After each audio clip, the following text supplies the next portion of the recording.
So 2024 was a fantastic reading year for me. I read 45 books, 5 more than last year. My second year on BookTube, and I also had 2 DNFs, which was 2 more than last year. So just trying to be a little more strategic with my time and not suffer through things I'm not enjoying. It has been a year of mostly self-pub and lit RPG reading. Self-pub reading and lit RPG audiobooks. Let's get down to my top 10 book/series as of 2024. Number 10 on the list is Nas Veratu by Joe Hill. So I just wrapped this up at the end of the year. So this was part of my first dive into horror. I read 6 books and this one was my favorite.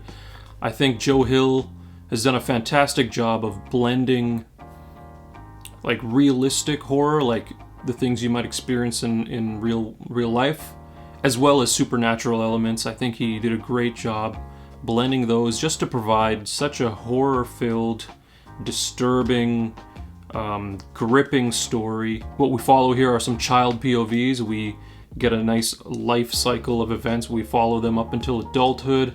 Lots of trauma, lots of baggage they carry through. But this book really tests your sense of reality. You know, what is real and what is not real is something you won't really figure out until the end. And even then you might have some questions. But whether you're new to horror, whether you want to try some more, I would wholeheartedly recommend Nas Veratu. I do plan on getting to more Joe Hill in the future. I have Heart-Shaped Box on the shelf, so that'll probably be up next. But number 10 spot is Nas Veratu. At number 9 is Gunmetal Gods by Zamil Akhtar. Now this is Arabian-inspired grimdark with some cosmic horror as well. I think Zamil's prose is just next level. It's thoughtful, it's philosophical. The dialogue is between all the characters. Every instance of dialogue in this book is just never a word wasted and always just deeply insightful and thought-provoking. I really like the aesthetic of this world as well.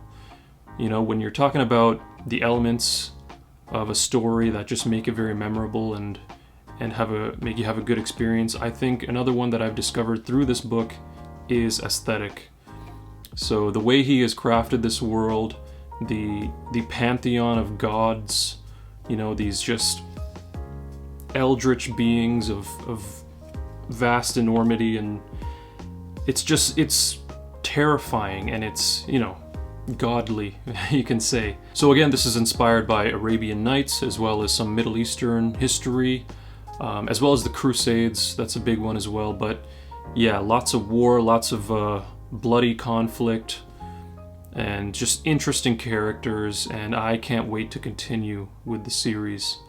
So I've only read book 1, but I'm very eager to get through all of them. So Gunmetal Gods is number 9. At number 8 on the list is Renia by Carl Forshaw. So this is one that is carrying over from my top 5 from last year. I still have very, very fond memories of reading this book. This is dark fantasy mixed with horror, mixed with mystery. A very strong mystery abounds throughout this, so it's a nice blend of a lot of things. Every aspect of this book, the writing, the story, the world building, all that is just as beautiful as the cover. You really got to pay attention to characters and events and connect pieces later on that you might have questions for. Like, he spreads out all these crumbs, you know, there are flashbacks as well, very deep character work, and if you pay attention, you will have no problem following along through this book from beginning to end.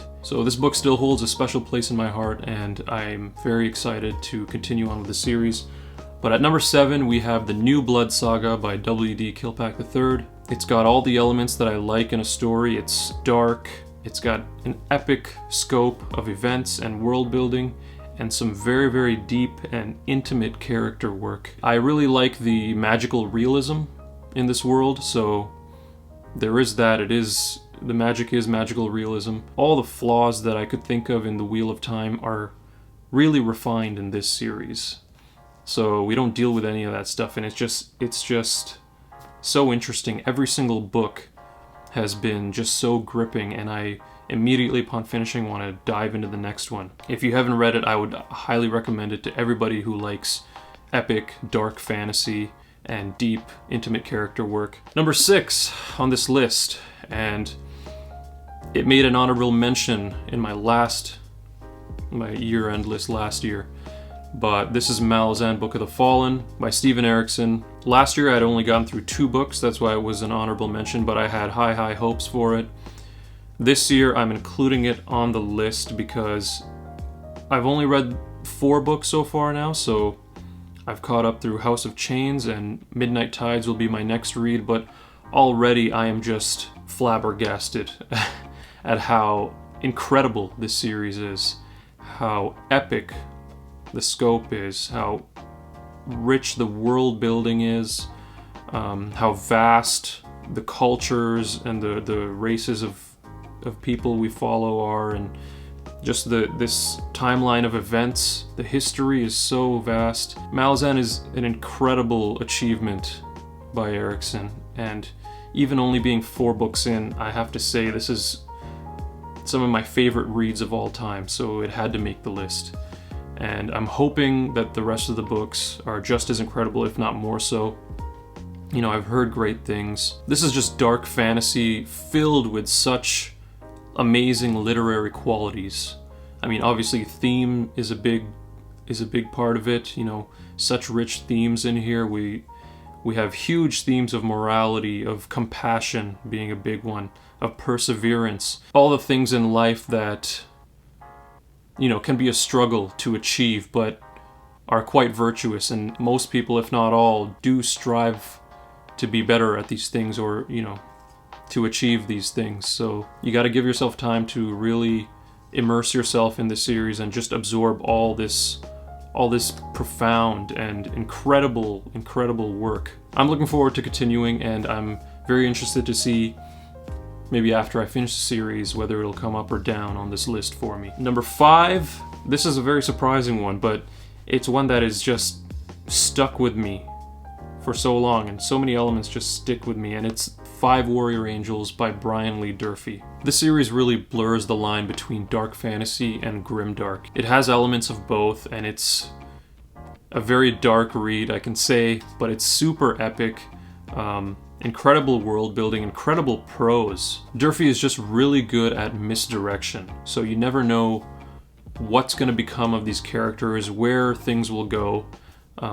You won't even know how things will wrap up until the very end of the last book. So he keeps you guessing up until the very end. It's incredible. There are some incredibly hard-hitting moments in these books, just straight up gut punches that you don't see coming. And they do have a lasting impact. Like I said, that's part of the reason why I can't get this story out of my head. Some parts will just stay with me for a very long time, at least. His inspiration is clear. You know, a lot of the favorites, a lot of the big epic fantasy series, the inspiration is clear in these stories, but he just takes it to a whole different avenue and is able to tell just an incredibly original and gripping tale. So it's incredible. I would recommend 5 Warrior Angels. You know, if you can handle a lot of dark, disturbing elements, then there's a lot of that in here, but it's such a good story. Number 4 on the list, another carryover from last year, is Dungeon Crawler Carl by Matt Dinniman. So this is a lit RPG series. I'm sure many people have heard of it by now. It's my favorite lit RPG series that I've read or listened to so far, so I've done all this on audio, and the narrator, Jeff Hayes, Sound Booth Theater, is just absolutely phenomenal. I'm still amazed at how he's able to transform his voice for each character, and the addition of sound effects and all other types of stuff is just, it makes for such an immersive, such an incredible audio experience. While having a lot of the lit RPG elements, all the lit RPG elements, it also just is mostly just a really good, gripping, intricate story. It has an incredible plot, incredible characters, and